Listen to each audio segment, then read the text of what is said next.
CG here. Yes, CG is here. Great. CO here, please.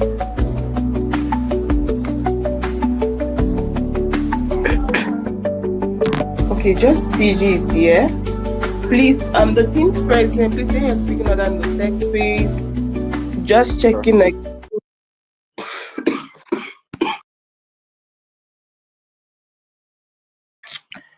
Okay, great.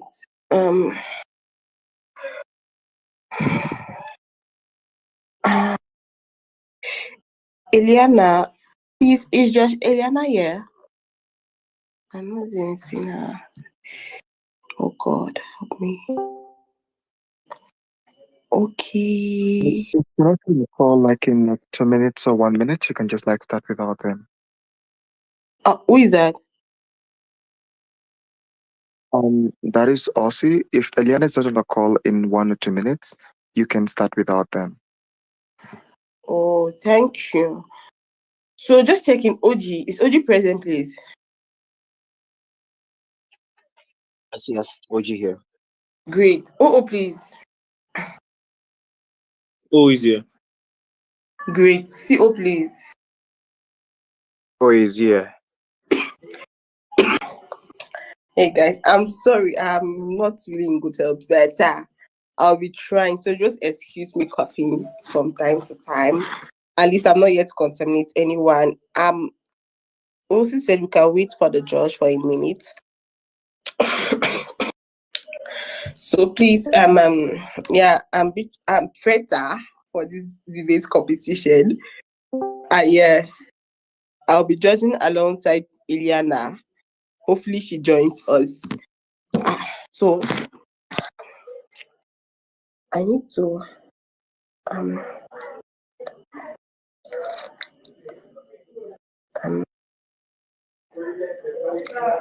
okay, so OC, I don't know how I'm going to call for a judge here. So you just tag the judge name here and the judge comes. Yeah, you can tag them. If you can't join, then that's okay. I'm gonna tag them on WhatsApp. But like in minutes, if not here, you can just start. Sure, so at 41 there for Sana coming. So guys, please you can give your player preferences before you begin.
Okay, just checking if redacted is Elena that just joined us now. Elena, are you here, please? Oh my God. It's just, I'm not pronouncing the name here. It's just Eliana here.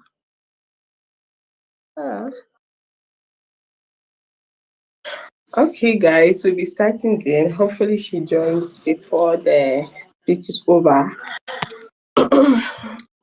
The motion reads this house. Oh, see, can I go ahead? Because I think the time has. Yeah, feel free to start around. Sure, thank you. So, I'll be setting my timer here, but please do time yourself, and there's no need to continue after 7:15 because I will not be typing.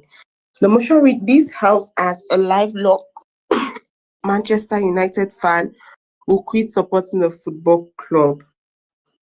I assume we all have the same motion. We call it the Prime Minister to start a debate. Right? Yeah.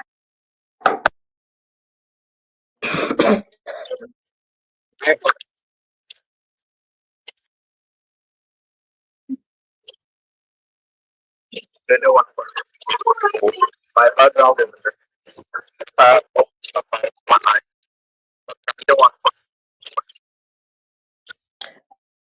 So I'm not getting what you're saying, honestly. I don't know if you're using two different mics, but your voice kind of cheeky. I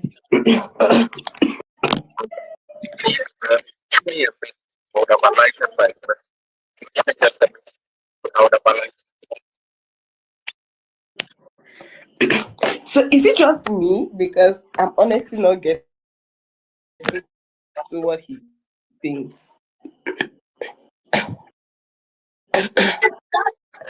No, it's not just you. Charlie Jonathan. Yeah, check your position. It's not clear at all. Okay, great.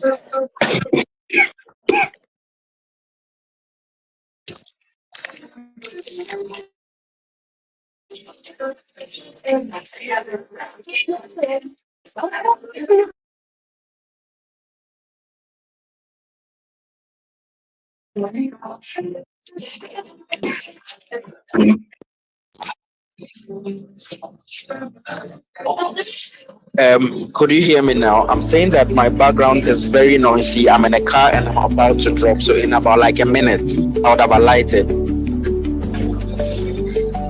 Oh, do you? Okay, now. Sure. And when it's like 7:46.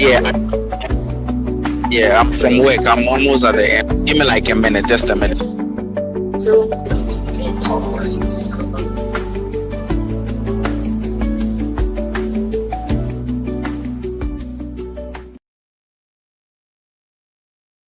Okay, guys, please, while we're waiting for Jonathan, I just want to flag this out. I'm really having my voice will not be the best, so I'll be breaking at the point of time. But please go ahead with your duties and everything. So just permit me to be coughing around, but I'm having my drugs with me. So yeah, so you should not be asking now why is this girl behaving this way? It's just the climate. Yeah.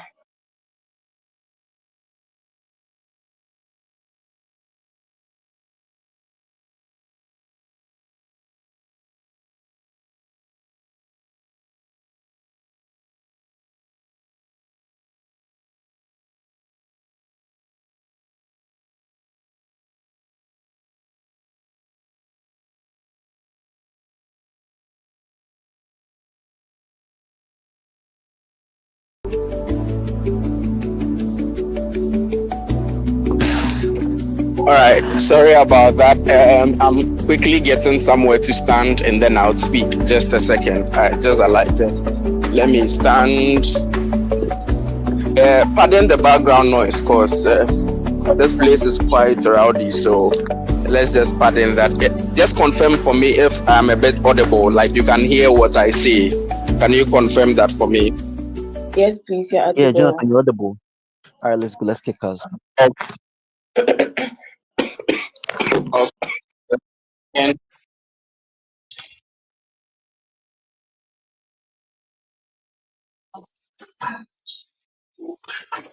All right, that said, I'm actually not using the time. I'm just looking at the screen because I've been writing in my notes, but it's 47 at my end. I'm assuming that probably by the next 7 minutes I'll be done. But for PUIs, please just barge in from my 4th minute, and I'm sure I'll pick you up from there. That said, I'll be beginning then in, I'll be beginning in 3, 2, and 1. The very first thing that we need to understand within this context of sports is that the very actor that is defined here has been modified with the word lifelong. What it means is that the conversations within this debate cannot center around conversations around fleeting loyalships or loyalties, where this conversation or actor is just someone who jumps from one club to the other seeking for glory. We think pursuing that sort of process would be a stupid one, because for a lifelong fan, it most likely means that when it comes to things like economic investment, these people most likely have bought tickets over and over again. They have invested into the merchandise from this team, and their entire ideology and values and identity are shaped by this team, Manchester United. What it means is that we are looking at somebody who's been in the club for probably like 25 to 30 years, not someone who we can argue on the levels of fleeting loyalties to. What it also means is that this debate should also not just be seen within the context of some ordinary form of allegiance being lost, but it moves beyond that, because the actor that we are talking about within this conversation is one that has shaped their identity along that particular club. What it also means here is that you need to understand that it's not whether somebody can love a club despite its decline, but when you look at that lifelong fan that has that deep emotional investment, the question is he justified to cancel that allegiance or to cut off his allegiance, especially when loyalty becomes destructive to him, his identity, his dignity, and his values? So if OG can prove the burden of showing you why cutting that is a legitimate action, then we think that fan should do that and probably show you the positive outcomes on pragmatics as well within this conversation. Because I've explained that the values of this actor and identity of this actor are tied to the Manchester United brand, it means that at some point where that is in huge decline, when they quit that Manchester United team, then they are acting in a very rational way, and we can say that becomes self-preservation and can be some form of a moral protest. Why is this true? Because we think that you need to understand that fandom, or being a fan of a particular club, in this case Manchester United, and being a lifelong one for that matter, means that that fandom becomes a reflection of your personal identity.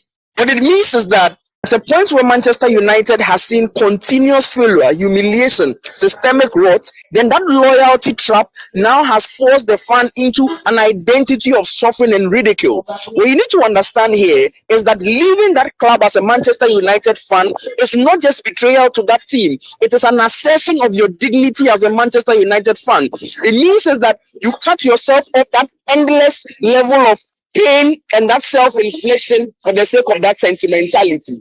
Now, this case runs within the frame or perspective that says that when you stay there, then you are in fact forcing the team to remain as terrible as it is. And I'm going to prove to you why that is true. Because we see that continued support and not cutting it off as an actor who is a loyal fan, who fits within the general framework of sports. Because you need to understand, the conversation of fans is not just on an individual level. Yes, within this debate it is, but they exist as a major stakeholder that teams and boards take into consideration in decision making.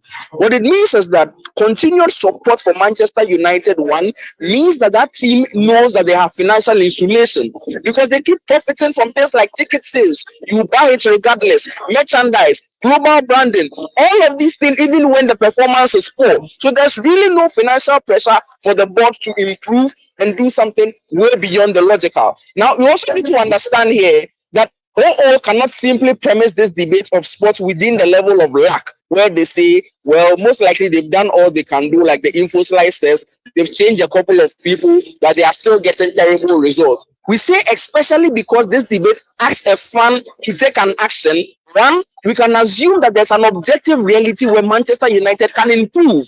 But secondly, it also means that there can be systemic adaptation that can be made to make Manchester United move to the betterness, especially because other teams have done same.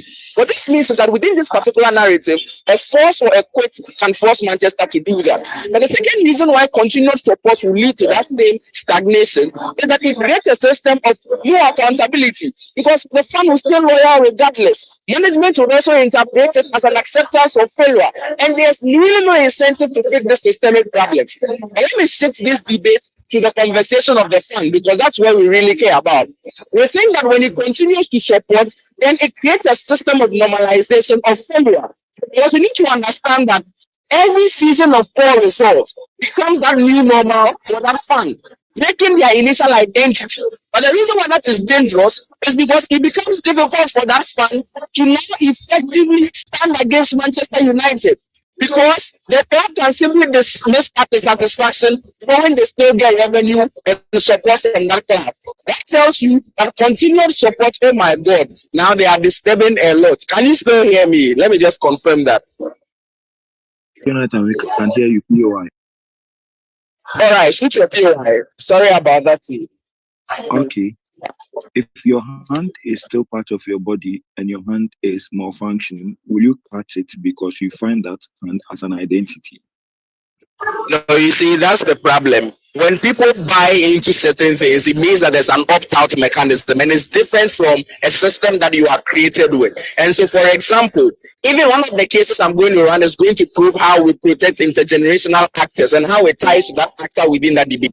Because a lot of people buy into sports teams because they adopted them, especially because it's an adoption. It means that there can be a buyout as well. We think that's a context that you need to consider, not necessarily one that says when you own this, you can no longer live. If that's the trap, then what OO or CEO is asserting then is that you need continued support, especially when your identity is ridiculed.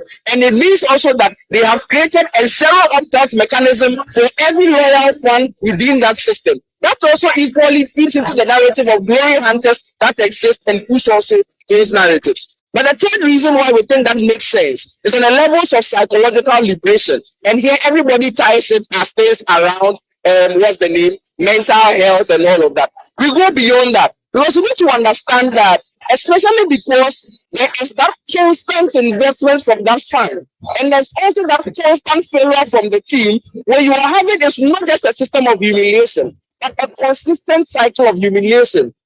You face consistent anger, depression. Oh my God, my throat. Let me just sum up because at this point I'm literally dying. We think that at the end of the day, it is legitimate for that fan to quit Manchester United because one, it creates a system of change, but secondly, it also ensures their liberation from the team proudly governed. So, I'm sorry, my background is famous. Kindly work around that for me. Thank you. Thank the speaker for that speech. Hello, please contact the referrals. Yeah.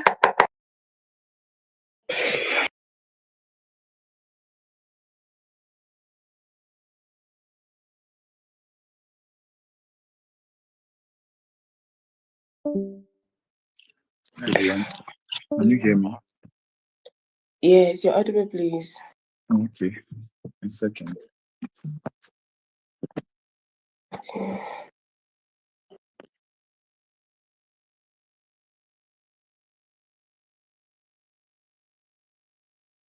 I want to record this speech, so let me put on my phone. I'm going to start this speech in 3, 2, 1. Madam Chair, a lifelong Manchester United fan does not see the club as separate for himself. And OG from their own frame agree that these people see the club as their identity, which means that they see the club as an extension of themselves, which think that decades of ritual, memory, identity building to make the club as an extension of themselves. It means that leaving is not switching from preference or like an opt-out like Jonathan tells you. It is self-torture, and that in of itself is one that is not in the best interest of the actor. Incredibly proud to oppose. I'm going to do massive framing and push through pragmatic argumentation to show you why this is not in the best interest of the actor. But let's frame the actor most importantly because OG lays lead as that's within this debate. I'm going to do this on 5 levels. First of all, on the identity embeddedness. Notice that a lifelong fan has spent decades attaching themselves to Manchester United. So their childhood memories, family rituals, friendship, weekend routines revolving around the club. And the team is not just an entertainment, but it's a foundational marker of who they are. I think this actor has integrated the team's successes and failures into their own self-image. So when United wins, he has a higher self-esteem. When United loses, it feels like personal failure. I think their support is not a choice. It's a structural, like an addition to the identity. But secondly, there is massive subconscious conditioning, and this is particularly important. Two things like massive operant conditioning. The fan's brain has trained over time to release dopamine from small signals. So the sight of Old Trafford, the club's colours, the chants, glory, glory, Man United, the logo on the TV, the cues are hardwired within the subconscious that trigger emotional, unconscious, and irrational highs and lows. I think these decades of reinforcement mean that the fan does not just support Manchester United cognitively, but also psychologically in of itself. And most of these things are done massively impromptu and unconsciously because of the nervous system rewiring that constantly makes this in of itself involuntary. Which means that quitting cannot sever this because it bypasses rational decision making and lives in subconscious automaticity within that instances. But thirdly, due to the massive community that this person has built, you have things like like group things. So massive people forming massive bonds. You have debates around this thing. You have massive stand-up around players. So most people, most of these United fans most likely idolize people like the Bobby Charlton, Alex Ferguson. Most of those things, there's massive iconography that exists that constantly fuels their decision making like calculus. There's a parasocial link which has been like enforced for years. So, for example, they share massive ties with a lot of Manchester United fans. They have built their community, their existence, their interdependence around those places. So, most for someone of this sort, they probably stay within Manchester, within most of those instances, close to Old Trafford, or most times, like a lot of things that you could postulate within these debates. It means that for most of those instances, three things need to be evaluated within these debates. That in this actor motion, you must ask that what does this person value most, and how does their psychological process want them to make this decision or not. But secondly, the actor values loyalty, identity, continuity, emotional belonging that are like analyzed you. So even when they are frustrated, their subconscious prioritizes consistency of self over the short-term pain that Manchester United is giving them. And that's why every day I wake up and post, once there is delusion, there is hope. Because even though Manchester United is losing, Prosper Michael delusionally believes that Manchester United will be better. And so there's that catharsis that is able to limit the extent at which they are able to receive that pain, because there's an emotional catharsis that limits the extent of pain within most of those instances, which means that the extent of pain that Jonathan is claiming on their side is one that catharsis deals with. And so there is no tipping point pain that will overarchingly erode the subconscious imprinting that has shaped the choices and the incentive of this person to want to leave Manchester United. I think this framing is particularly important because the argumentations then are going to make sense. And that's You're why right. everything closing is going to preach is massively going to be premised on us. Shoot your POI and let me move on. If you can date someone from when you were 18 and marry them at 30 and still divorce them at 40, why the fuck can't you leave a club? Yeah, that's the point. The comparative is that in most of those instances, you can still leave, but the argumentation I'm going to analyze to you, because here is the thing: this is common logic, and most of you should understand this. No one says that you cannot leave the club. What we are going to argue is that the consequences of leaving the club is worse off than staying in the club in of itself, and that's why most times you are going to lose the comparative within the debate. I don't think that POI makes sense anyways. First of all, notice that the claim in our first argumentation is that quitting causes an identity rupture that yields chronic psychological harm. Four levels of analysis to this. A, we think that the lifelong attachment sets a baseline. So the years of ritual, it builds neural habits as I've been able to analyze you, and the memory links identity to club events. So losing those rituals breaks a stable feedback loop. And secondly, notice that the public exit plus private loyalty produces cognitive dissonance. So the actor will carry conflicting states. Most times you've declared that you don't support United, but your emotions do not match because of the subconscious analysis that I've been able to analyze, which we are most likely not able to control. And the loss of the narrative in of itself occurs when a central element vanishes. So most of your friends, most of the people that you've built connections with, that in of itself creates a stable feedback loop for you. You most times do not get all those things. It means that the grief from identity loss is prolonged because the stimulus remains, but most times you pretend and you want to suppress it. What are the impacts of this? Four things. It means there's persistent anxiety and emptiness. Two, sleep dependencies and reduced focus. But thirdly, there's reduced enjoyment of leisure activities. But fourthly, there is the long-term regress. Why do you think this is particularly important? Because in most of those times, let's say you want to suppress it because you left the club. It means that there's a repeated emotional response and PTSD that limits the victim's capacity to enjoy other activities. Why? Because you will take massive time out of your studies to want to suppress this subconscious thing over and over again. And that means that you lose the ability to enjoy other things that would have given you pleasure in of itself. The response here is not just that you have small negative emotional response, but rather you cannot even enjoy your life outside of those processes. And that's why it's particularly terrible. Lastly, here is why quitting does not mean that you get the capacity to cause any change. Because for you to cause change, you need to be in the system to create structures that will force these people to leave. When you leave, no one creates that structure, no one creates that pressure, so you don't get any change. I think the harm is particularly terrible on their side of the house. Amazing. Return the speaker for that speech. We'll call on the DPM to contact the picture. Yeah. This bitch. Hi, Beatrice. Can you hear me? Am I like audible and clear enough? Yeah, you're audible, please. Okay. All right.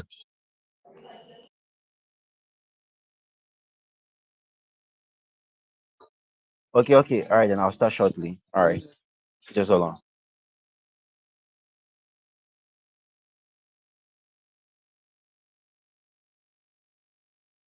Put POIs in the chat space. All right. Hi, everyone. Put POIs in the chat space. So I'm going to start my. I said continue. I'm going to continue Jonathan case in 3, 2, 1. Look, at the beginning, Izia was telling you a lot of rubbish. Like the actor can never leave because of the emotional commitment since you were a child, yada yada, blah blah blah bullshit. So I asked that very important POI. Now he changed his tune. He said nobody is saying the actor cannot leave, but then we're not going to prove, oh, when you leave, the harms are worse than if you stay. That is what the debate should have been about from the very get-go. It's not about all of that like nonsensical argument, oh, was telling you about, oh, the actor can't leave because they love the club. Then what the fuck is the debate? Gav is supposed to argue the actor would fucking leave. In debates like this, right? Like in the Legends debates we did, up teams oftentimes try to emotionally like your trip judges by telling them,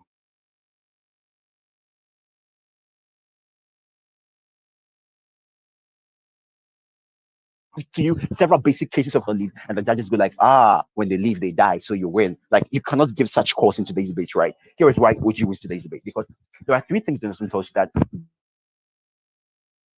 I'm gonna prove this. Number one is the idea that if somebody is a sports fan, that person most likely also has an identity that's like goes across one single sports entity. And this note, right? Because when somebody loves a sports team like football, for example, there are four reasons why you're going to like other sports. So, number one, when you watch things like ESPN, Sky TV, NBC Sports,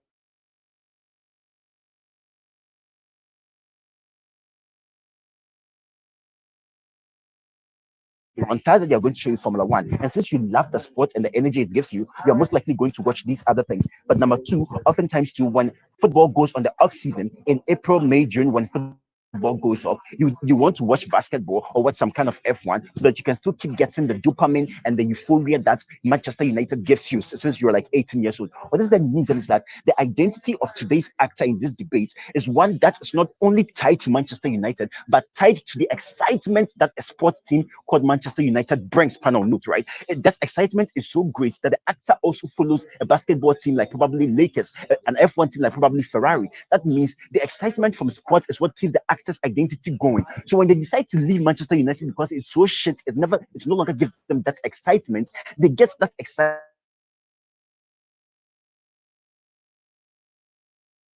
what does that mean then is that there's no longer a gap like easier lies to you there is when you leave Manchester United on Saturday evenings. You're going to feel empty. You're going to feel hollow because your culture is to watch Manchester United play. Your culture is to watch a sports team play and get dopamine. And guess what? Lakers would play and Lakers would give you that dopamine. Manchester United just happened to be the club when you were a child you fell in love with. And since they are so trash right now, you go in line with another sports team. It doesn't even have to be football anymore, but a totally different sports team that gives you that same dopamine and that breaks the identity argument is Israel argues to you about. Because put on note, Israel can never prove that an individual's identity is monolithic. Like because you're a sports fan, your identity is only one fucking football club team. That's why I said these guys don't watch. Like they're not true sports fans. Because good sports fans don't only say football is the only thing I'm going to watch. As a sports fan, you watch more than one thing. Your identity is a tapestry. It's unclear how once you stop following Manchester United, you go into depression simply because it's the thing that you used to support when you were a child. But the second extension I'm going to prove to you, right, is why in principle,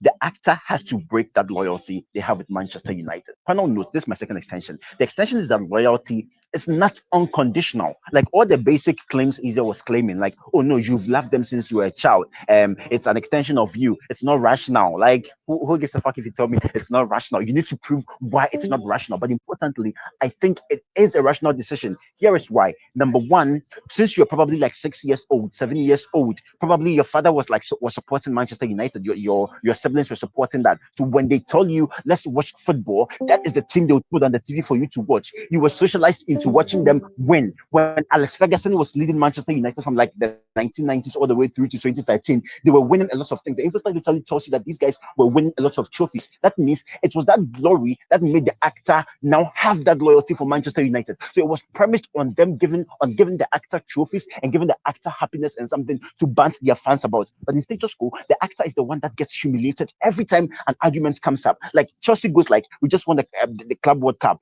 Real Madrid goes like, oh, we just won like 2 Champions League in recent years. Like Barcelona goes like, we just won the league. And then what does Manchester United have to prove? We finished 15th and like we have say Marcus Rashford. Such bullshit arguments. Your friends banter you, you go into depression, you cannot argue among your own peers. That means that loyalty is killing the actor, and the actor has to reverse that transaction because you don't give me what I give you. But another reason why the loyalty is not unconditional is that clubs themselves betray fans all the time. This is something that the deputy leader of opposition cannot simply throw away. Panel notes this, be to check notes, right? Clubs do certain like funny shitty things. Like for example, they always increase the tickets prices without informing the fans to talk about it. You just go to buy tickets and it's like £100.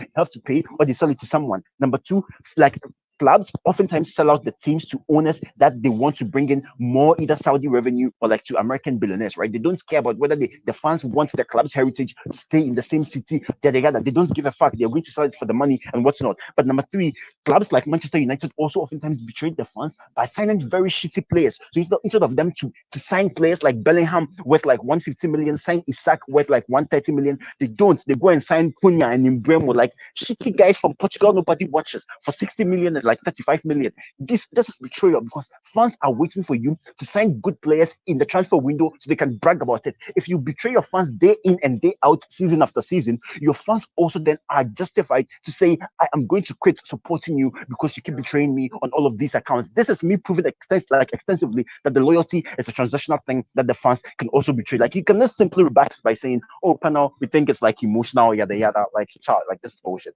But then moving on, right? We think that breaking breaking something that you have had as an intrinsic part of you for a long time is something that is hard to do, but it's something that is possible to do, and oftentimes the benefits outweigh you staying. Panel notes, right? We've had black people who are racially black people born with a skin color that they cannot simply change still disassociate themselves from the race if they feel the race humiliates them, the race is associated with too much crime, too much gang activities, yada yada, and it's causing people to like profile them and the police to hurt them. That means people would oftentimes leave Africa, relocate to Sweden, relocate to Australia because people care about their actualization and how people perceive them.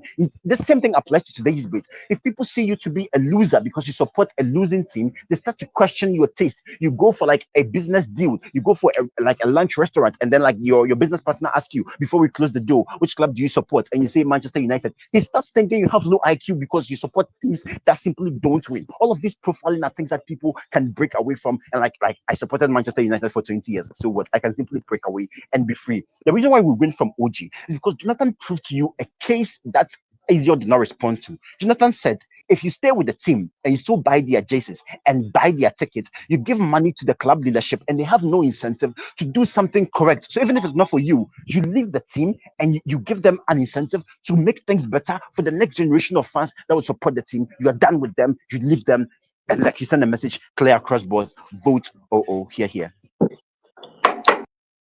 It's OG for that DPM for that page. We call on the auto content preference here.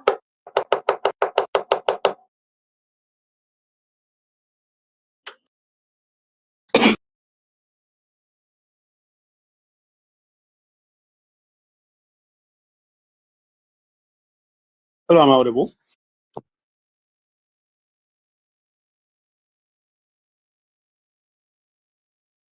Hello. Am I audible? Yes, you're audible, please. Okay, good. Can you give me like 15 seconds to start up my time. Yeah, Yes. sure.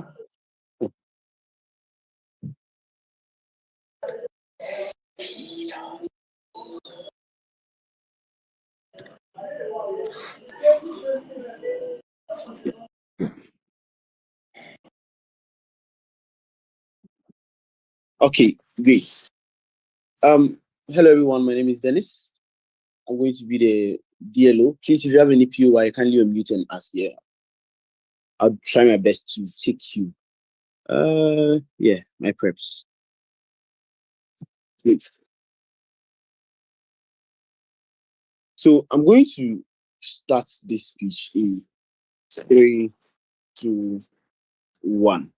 I think that the biggest thing that open government assumes is that when you are a fan, you are bound by some regulations or some laws to buy the merchandise or to buy team tickets. We think that one of the biggest ways that teams or fans of teams are able to advocate is to necessarily boycott matches without buying tickets or boycotting like jerseys and merchandises, etc. etc.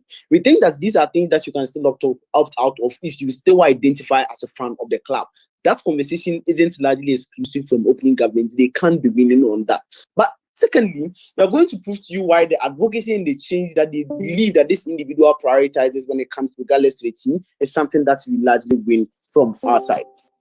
Notice that there are a couple of things that open government argues that we think are out of today's debate is because most of their ideas in themselves are counterintuitive. They say that they need continuous support, right? Because when continuous support creates a system of no accountability. I ask myself a question. Fans who are the ones that necessarily hold their class accountable in that particular regard. When you are no more a fan, how do you hold your club accountable?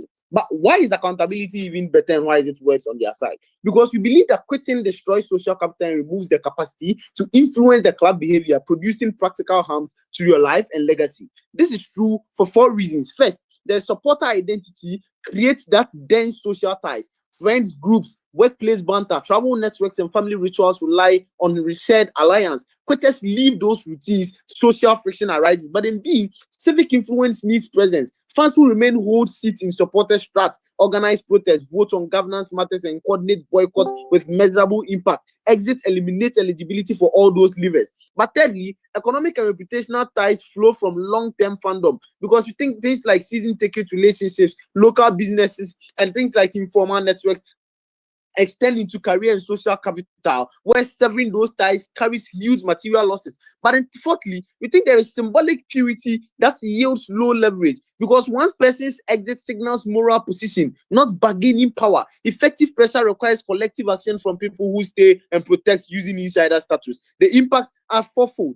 A, there is social isolation from core friendship clusters. There is loss of practical influence over the club governance because you have isolated yourself. But then thirdly, there is reduced career opportunities born from networking that is tied to fandom that you as a fan who has invested in the club can necessarily benefit from. But then fourthly, there is weakened capacity to steer future club norms through organized actions. We think that transfer from an active agent to a passive observer is something that is largely terrible.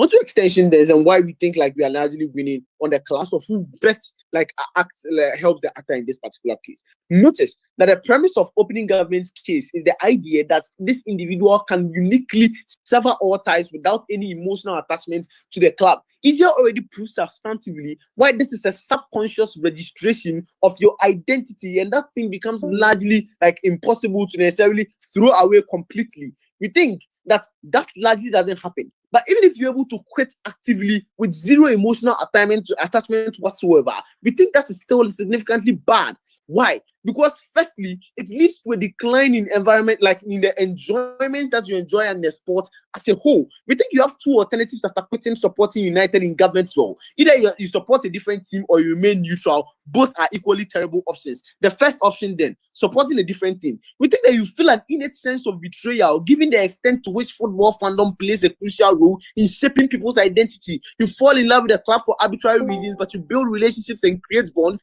and spark anonymity that inherently forms a crucial part of who you are as an individual. But given you are learning because United is you are leaving because United is consistently using, you'd most likely want to pick a more informed club to support by choosing like a club that is more likely successful in recent times. But we think most of these big clubs are mostly enemies and rivals. So supporting your rival club is a taboo for every football fan. But that innate sense of betrayal means deep. It runs deep. It means that you consistently think that you are like a bad actor in that particular regard. But even if it's not a rival club you choose to support, you still feel that innate sense of betrayal whenever United plays and you do not watch because, like, we inwardly we think you're supposed to be there. But then secondly, we think that reduces your tendency to indulge happily in the football matches of or even your club's choice because you don't have that emotional connection to that particular thing. But even staying neutral is bad. Because the reason why Americans don't really appreciate football is because they do not have any deep emotional connection to the sport.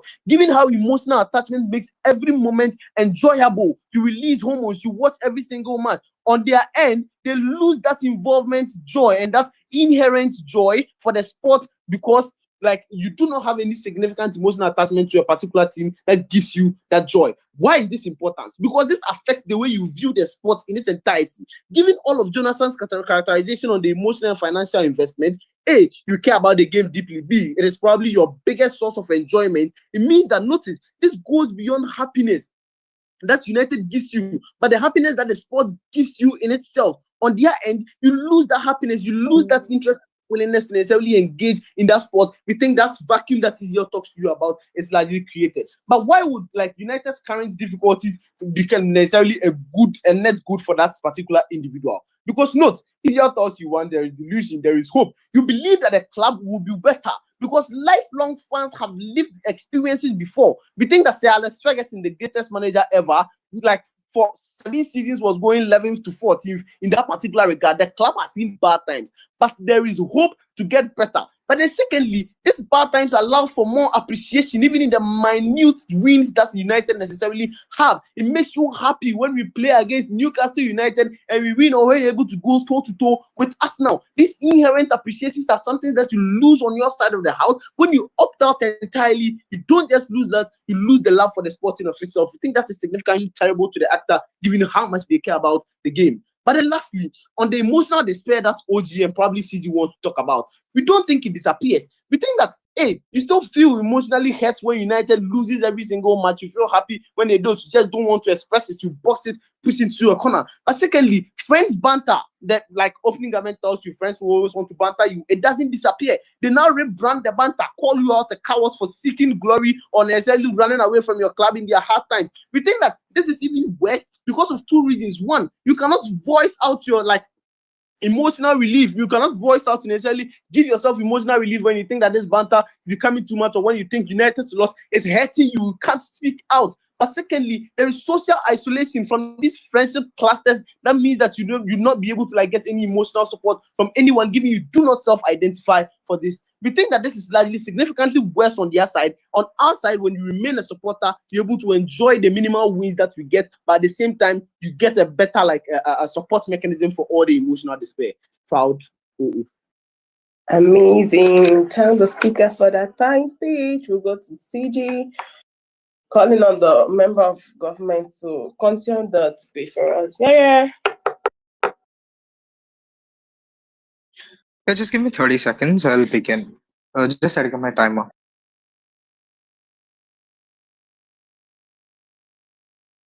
No worries.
Am I absolutely clear and audible?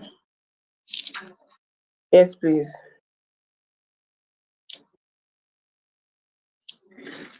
Huh. Okay, so before I begin, firstly, do not verbalize POIs. I'll be looking at the chat space. In the instance that I want to take a POI, I'll just say the name of the team that I will be taking a POI from so that I can have engagement. In the instance that I do not take a POI, please do not get offended. You can ask the POI in my partner's speech. In any case, please do not verbalize, and I'll be rather fast with my speech, so I hope the judge and the teams can also keep up.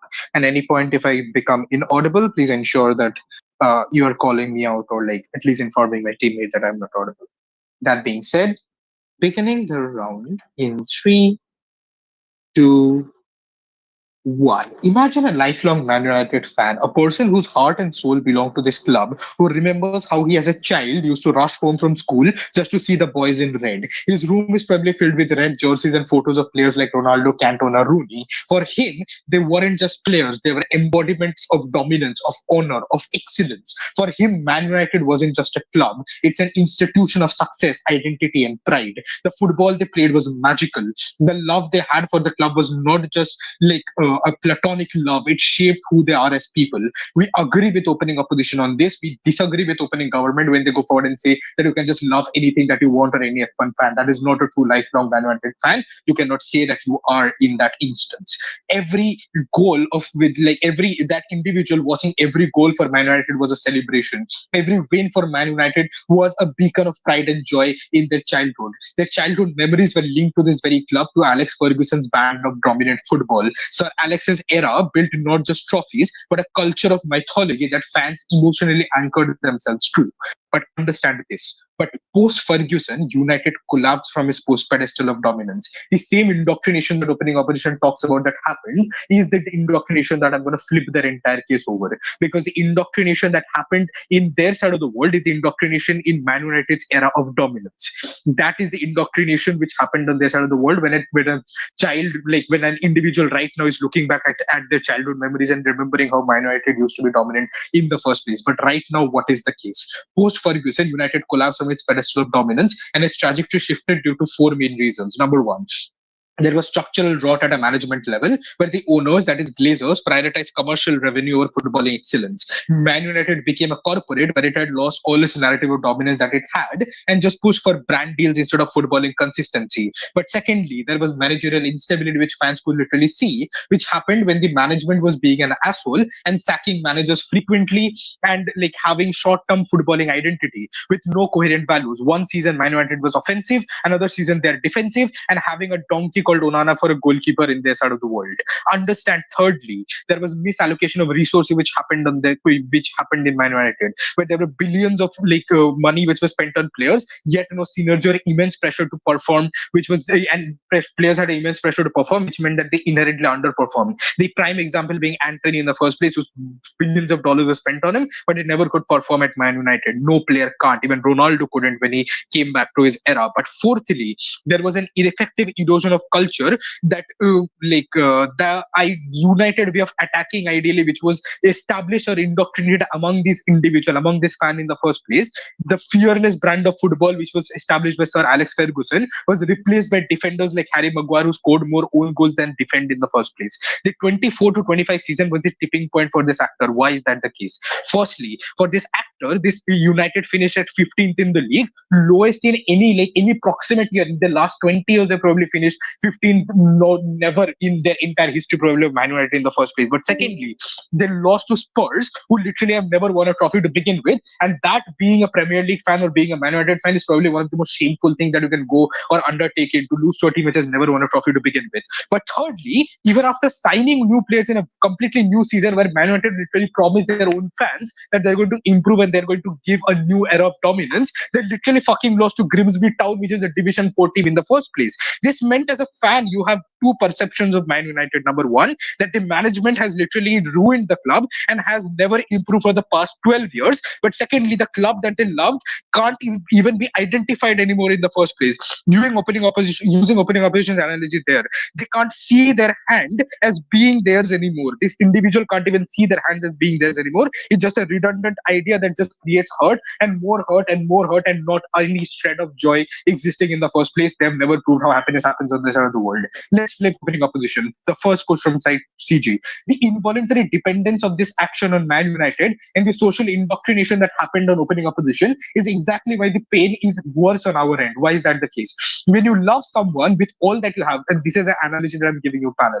When you love someone with all that you have and you love that person's traits, you become a new person with them. But then you see that person change. They change who they are, who they were. They don't love you anymore, and they just love the money that they're getting now. This person is literally changed in the first place. They've cheated on you multiple times, betrayed you multiple times, and you continue to love them with just a remembrance of the hurt and pain that this person has caused to you. This is what an average Man United fan looks like, because this person is their club that they loved in the first place. You also feel a betrayal towards, you have a feeling of betrayal towards that person, where they have literally let you down. They have changed, and they are not the same person that you fell in love with in the first place. This is where you break up and move on from this relationship or whatever you had with this individual, based on the principle of self-preservation that the actor has, which becomes the most important principle in any actor debate, the principle of self-preservation of any actor.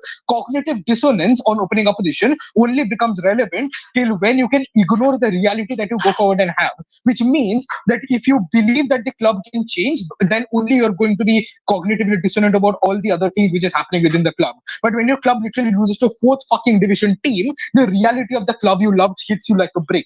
You realize this isn't the club you loved anymore. This club has literally changed and ruined itself, and it's beyond repair in the first place. The second pushes the construct of hope.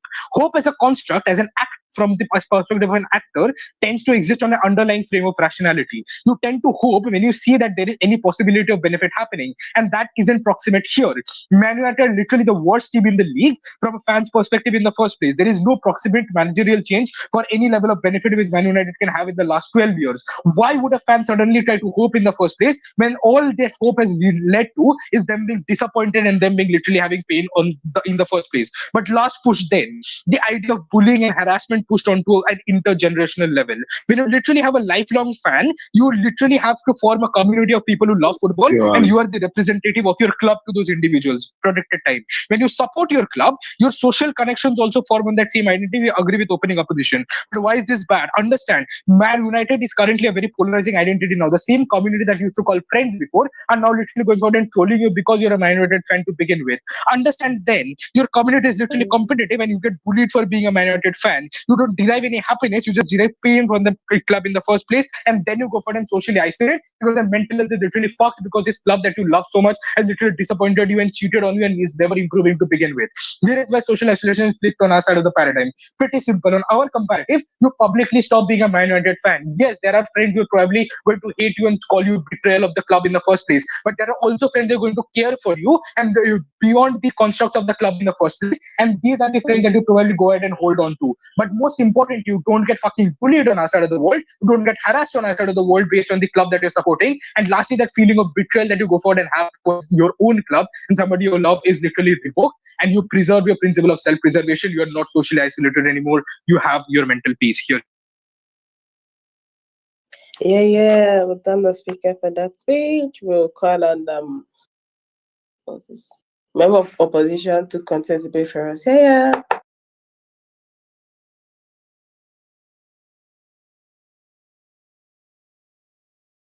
Sorry, am I audible? Yes, please, you're audible. Okay, great. So name's Rahim. If you have a POI to offer, unfortunately, I don't feel comfortable enough to take a POI in my MO speech. I am ironing, and I promise you guys to take a POI in the very last speech of the round. As well, my network has been a little bit unstable, so if I do break off, feel free to tell me. I can see my green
mates probably think that you're dumb.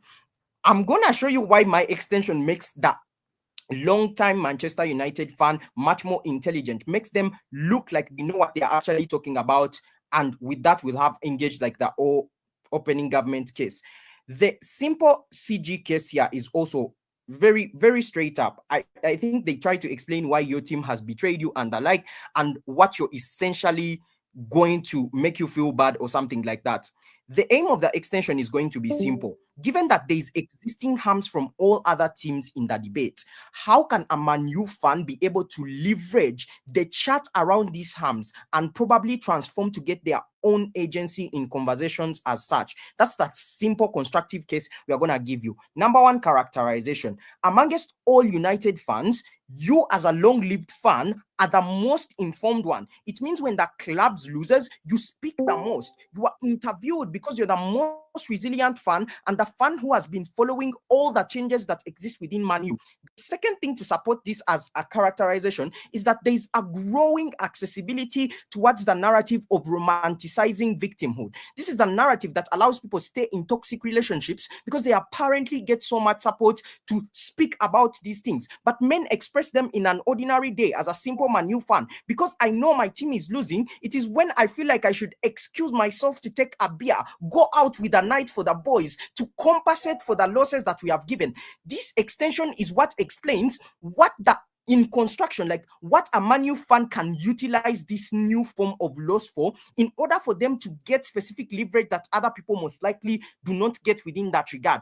I think what this extension then explains is that you become a club protector, a spokesman, a hero, the person who most likely flaunts all the previous wins, and you keep on arguing as to why modern football right now is overly commercialized, highly manipulated. You keep on citing the awkward penalties that were given out within that regard. It means there is still a form of agency for you to feel that dopamine that Super Nana wants you to feel. The biggest thing that we enjoy, and this is negative dopamine too, when you see your team making shitty things, you're able to call them out as a man, like the person who has stayed the most and has the significant moral relevance in order to be the one who has invested a lot to talk about these things. You look at coaches, you look at the players, and you say that these people are not genuinely playing for the club because they're only here for the money. You who is that supporter that has stayed a long time, it most likely means that you're the one who gets to call out these specific individuals, and you're much more respected to talk about it. You're able to give different understandings of how that team usually played in the last, and this is able to give you two unique impacts. One is the soft gratification you get because all these other coaches, the club itself, the players, they look stupid, but you're the one who is intelligent enough to start harmonizing the historical material and how the modern trend have probably betrayed you. You're the one calling out what the Premier League should probably change and what changes ought to exist within that regard. Even if the InfoSlide says that these changes have been substantial, you're the fan who calls them out and say why they were insignificant changes within that regard. You have that speaking capacity to most likely influence what the club not only does later on, but what it is able to offer out in of itself, like the fans. I think this extension is able to probably show you one important thing. All your previous investments are now what become your leverage in order to sort of like speak about what the current situation on Manchester United is. And as a long-term Man U fan, you're the one who is credited the most in terms of like understanding of the team, and like these coaches that have been selling and going away and not being like very committed to the team within that regard. I'll take a POI from OG.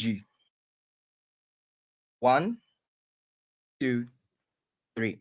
Let's go to direct engagement now that the extension POI? has been set up. Sure, a POI. Yeah, you talk about the fact that you become a club protector on your end, but how do you defend a club who has literally lost to a fourth division team and is the worst club in the Premier League? You will just probably socially isolate and take all the trolling that you're getting on the internet or among your community of friends. How is mental health better on your end? Exactly. And this is the case, right?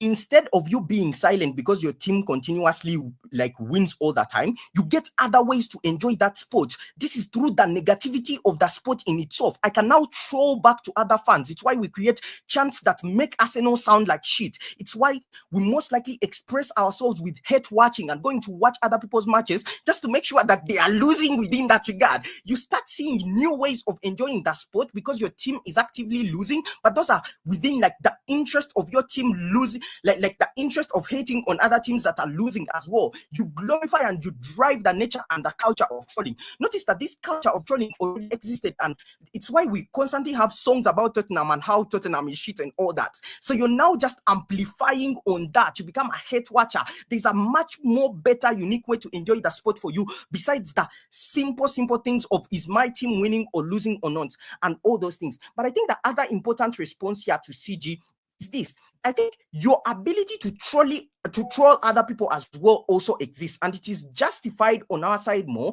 because you're constantly being trolled back. So it allows you to create all these fun art, all these crazy things that you most likely can come up with in terms of memes. There's different ways for you to enjoy the sport. This extension should win because it is the only thing that explains what else a Man U fan can do with their current capacity. Here.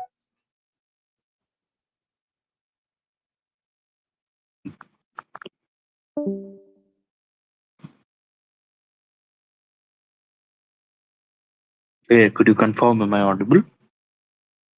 Yes, please. Thank the speaker for that speech. Call on the government whip to close the government case. All right. Thank you, Chair, for that. Firstly, POIs, I will strictly ask for the same. Please do not interrupt because I'm not able to somehow check the chat space. The chat space seems to have died. Um, so I'll ask for a POI. Just don't um, drop in or badger in between.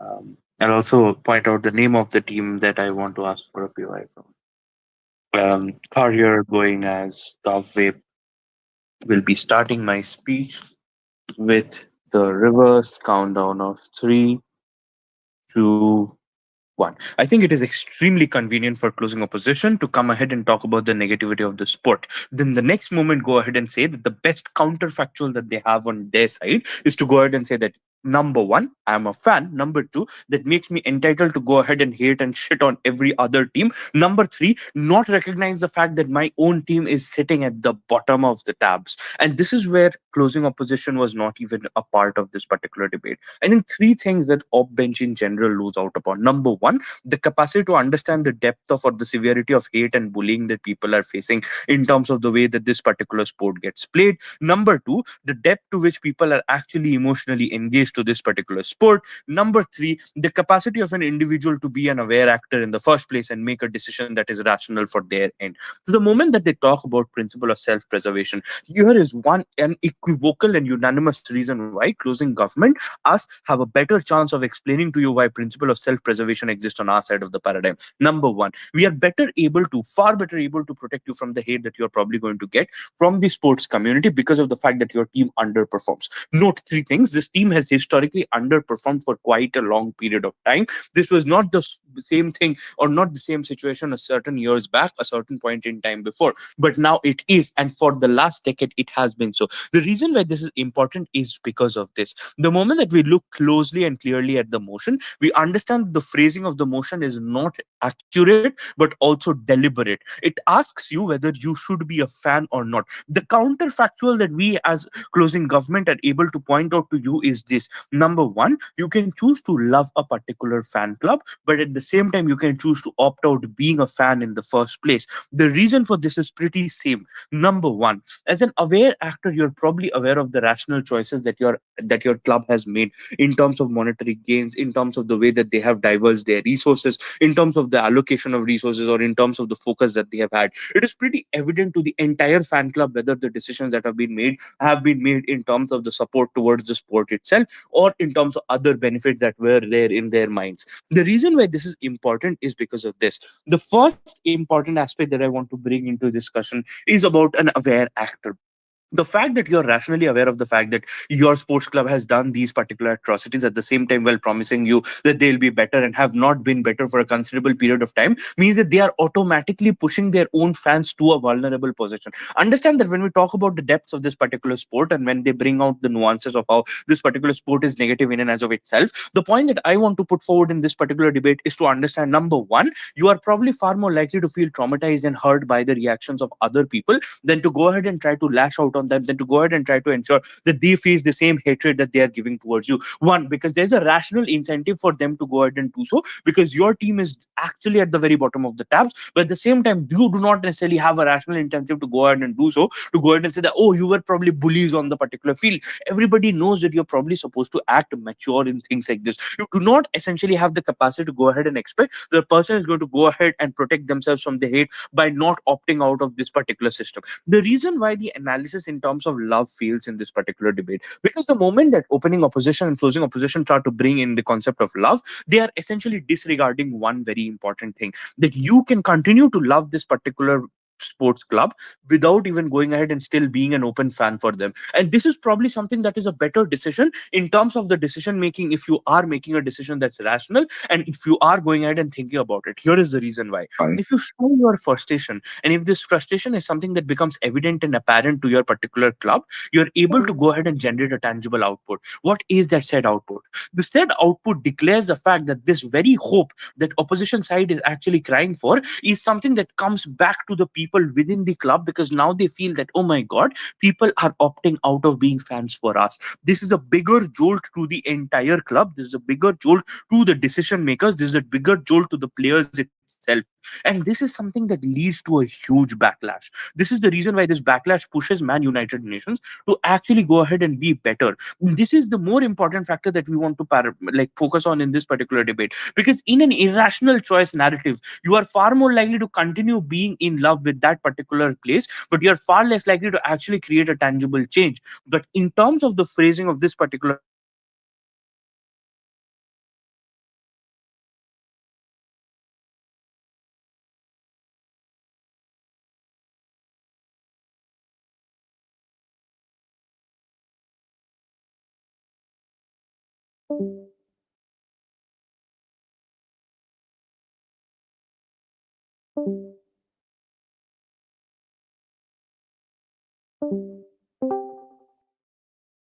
understand. This is something that is very important for us to understand. This is something that is very important for us to understand. This is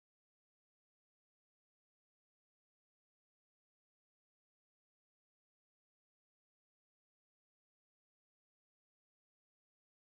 This is something that is very important for us to Hi, understand. Ka. This is something that is very important for us to understand. Um, Wait, I'm just contacting. can anyone hear him?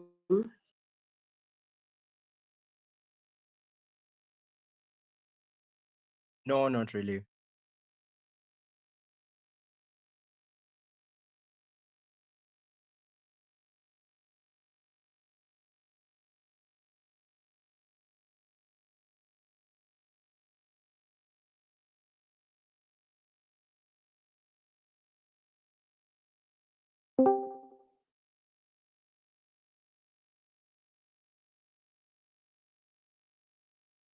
Can anyone confirm, am I audible? Wait, I'm trying to contact him. Yeah, you're. All right, where did you all lose me? At what time?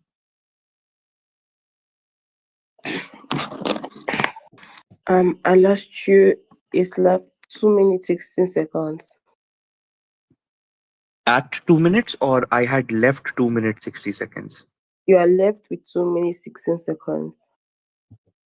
All right, I'll be starting my speech again in the reverse counter. Could you please point out at what part of my speech did you lose me? Yeah. So when you're trying to explain the point, how it's difficult for you to make tangible change. All right, all right. Thank you so much. Be restarting my speech back in 3, 2, 1. Yes, the point of tangible change actually goes ahead and talks about this. That the moment that you as a fan are able to go ahead and show your frustration towards this particular club, you're far more likely to go ahead and induce a tangible change within the club in itself. Because this is what gets the attention of the club. If more and more fans continue to opt out of this particular fan club, you're far more likely to see this club noticing in the first place. Because they have different incentives. The incentives are far more likely to be tiered and structured around inclusivity towards the sort of monetary gains that they have, towards the sort of partnerships, deals that they have, allied factors that are far more likely to not have anything to do with the sport itself. This is something that directly goes ahead and signals them one important thing. POI. The important thing is that their fans are off put with them, and their fans would rather prefer if they were to continue performing as they would. This is something that redirects their focus. So, as a rational actor, you're far more likely to create this tangible change than you are in the opposition side of the paradigm before that opening opposition POI. The problem with your case is that you assume a ripple effect where if you leave, everyone is going to leave for you to cause the change. But nowadays, most of these teams don't get things for fan views and all those stuff. There's TV viewership. So once they are still in the league, they still get significant amount of money to perpetuate themselves, and they don't care about you anyways. There's no clear pathway in which you get your way as an actor. All right. I think this is a direct clash with the chance of success and narrative that was brought forward by the opening opposition. I think simply speaking, here is the thing. If you leave, there's a greater likelihood that other people who are thinking the same as you are leaving. We are not saying that everybody is going to leave. We are saying that the likelihood of people leaving increases. And the reason for this is same. The moment that this discussion proceeds forward, you are far more likely to go ahead and say that, yes, I'm no more a fan of this particular club. I'm a fan of some other club. And this is a very important tipping point because this creates more and more people to go ahead and actually leave. I am giving you the very mechanisms that has the potential of creating a ripple effect rather than the same community staying there for the bleak chance of success that has not yet been seen. The reason why the rational part of this particular choice is important is because of this. You can rationally continue to leave this particular stock as a fan, but at the same time, you can rationally go ahead and continue to love them, which means that there's a capacity for you to come back to this club when it actually starts showing the output that it used to at some point in time before. And this is the most important factor here because the moment that we consider the principle of self-preservation, the fact that this actually opts you out of the harm that you were facing in the first place, or actually opts you out of the tangible harms that you were facing as a particular bullying factor that you go ahead and engage with, there's a greater likelihood that you are far more likely to number one, a leave and get your sanity back. But at the same time, number two, b ensure that even if your sanity is not back, you're far less likely to go ahead and be picked out for this particular reasons. With all of that, proud to propose.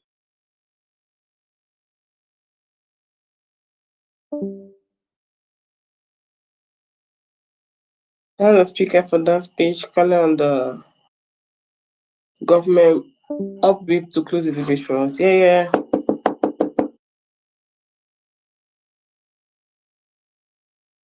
All right.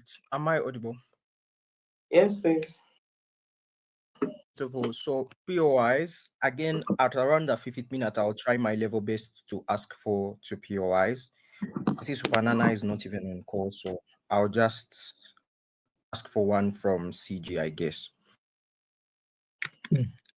So starting the speech in 1, 2, 3, go. Chair, I'm going to sell to you this extension in the simplest way possible. And this is the intuition pump. The reason why my extension works in the debate is because debaters in this room are top roomers. When you give your call and you either give them a loss and you give some of them a loss, they stay, they don't leave, they actively stay part of the debate circuit and complain about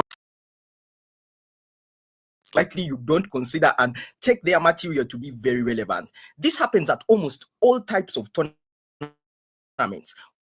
When people have a long-term attachment, they are the dinos, they are the ones that enjoy that sport the most. They don't leave despite the fact that they are terrible adjudicators at those tournaments. They stay and find a new way of channeling their anger, even with those losses, while still delivering their so-called powerful speeches, because they know what it means to sit down and enjoy your team, either lose or win. Both sides give you dopamine. Why does this intuition pump work in the debate? Because it says that as a fan, you don't just surrender. You find a new way to blame those systems, but to also actively view the sport. Because what we are arguing from our side is not that you're going to stay there as a stagnant fan. You're going to improve your game analysis because most likely you want to understand where this team is doing the best and the delta and margins in which you get to praise your team or not. I'll give you very funny examples, but the exact reason I'm giving them as a Man U fan is why it works. When we faced Arsenal and Arsenal defeats us by just 1 goal, we glorified that. We said that the best team in the league, the second best team in the league, cannot even beat us 3 goals. We are making them have lower goal difference. Even when they face us, they won't be that successful. When we go and we eliminate Arsenal from our semi-finals of Carabao Cup, we don't win entirely the championship, but we are able to say that our existence is extending hate and harm onto others and literally sabotaging their work. This is the messaging that now the literal fans have in of themselves. Explain now why we weigh over every team. I'm going to start with why we weigh over OG. OG's simple premise in the debate is this. They say that clubs often at times like ignore your interests and they start increasing things like tickets, manipulate you and the like. But this is the same thing, right? They also offer like giveaways. They give fun, like Hall of Fame to like their most cherished fans. They give things like t-shirts, they give retreats, vacation, and the like. And the most important thing here is that these benefits are most likely going to go to these fans who know the most, the ones who are going to go into those survey competitions and be the ones that know the most information around it. You exiting it means you have created an exit criterion for the benefits, even if you are previously manipulated. Staying is the best way for you to sort of like accrue on this because you're much more informed than anyone else within like the entirety of understanding how Man U works, who their most recent coach is, who their coach was in 1980, and all those things. You significantly lose those benefits. CJ, I know you have a POI. Wait until the 50th minute. Why do we rank over OO? And I want to make it like, no, let's first go back to OG real slow. I think OG also tries to explain like why they, for a long time, like you have been socialized into the club. The problem is that all that time you invested, all the money you invested is seemingly going to be lost out. I want you to notice that difference in the nature of engagement here, and it's the same reason as to why we rank over OO. OO just says that you're going to lose benefits A or B. CO extension says you don't just retain those things, you amplify them because you're the most relevant person to speak about like these particular things. So yes, you lost a lot of time while being influenced by your father to understand what Man U wins and how it plays and the like, but this is the most important time for you to assert your dominance as the most understanding person, even beyond the expertise of coaches and players, because they are not generally much more informed than you. This is the most important time when Man U is losing for you to express yourself. I think this is what literally makes you not just a retainer of benefits, but a person who is able to amplify those benefits because your voices is heard much more than these fake coaches that exist within that regard. I think when it comes to resolving that interest, we just deal with OG very, very well. Why do we rank over OO? OO's simple case here, as I said, guys, it's a harm benefit case.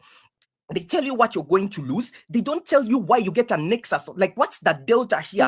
What are you going to add on if you stay within that regard? Especially in the context of a debate that explains why you're currently with a failing team. The much more relevant engagement from the opposition bench has to be how the actor leverages and creates new profound capacity in that. That's hate watching. You create the trends. You create the art. You create the visionary. Like, you're the one who calls out referees and the like, and you most likely have the capacity to leverage on that and blame someone else for your team's loss. We think that these are things that supersede the idea of just losing benefits, but how you actively transform that entire engagement. CG's case is also very simple within that regard. They are just simply scared of trolling, and they also and they also know the failures of the club. They say that because you are scared of trolling and because like you're scared of the no changes in the club, you should just exit the club. We say expose these things, talk about them, have some literal fun perspective on them because you're the person who has contributed most to this club's success. Assert your dominance, do podcasts, do YouTube shorts and all these things that explain why as a fan you see these things existing. Even if people are trolling against you, you can use that as negative PR, as towards victimhood and how the sport is no longer healthy and all those particular things. Before that, CG, what's the POI? Imagine I idealize Carr as a debater and he was a champion debater before, but then he goes forward and loses to you for the last 12 years and shows no ability to go forward and improve in his debating skills in the first place. Why would my love for him not turn into hate for him when I realize the amount of betrayal that he has caused me in the first place? You never engage with this. How will you defend Carr here? Okay, so you guys are teammates. Even if you're losing this round, Carl is going to find some relevant, logical way and rational way to make your case sound brilliant. It's what I'm also struggling with right now. That's why that logic works. Even if that thing that you have attached your identity to so much is losing, you find other ways to formulate significance. And I think that is what is important to the actor. Not just sit and pretend there's nothing to do. There's so much innovation and creativity that exists within, showing how like these particular things are gonna be significant even if you're not winning trophies. I mean, the only teams that win the Premier League is literally one team. How do all other teams cope? How does Tottenham cope with its other losses? The last thing that I need to explain in terms of the relevance of the engagement that comes from up-bench, specifically CO, is this. I think we explained to you why you give people an excuse. You as an actor get an excuse to see other forms of happiness that exist. You've been beaten, go drink a beer with the boys. You've been beaten and you don't like this match, go rewatch that one time that Hoyland scored a hat-trick and post it over and over again. Go rewatch the only matches you won in 2002 and they will sound much more relevant because that is the sentimental value that you're actively carrying. It's why we win the debate here.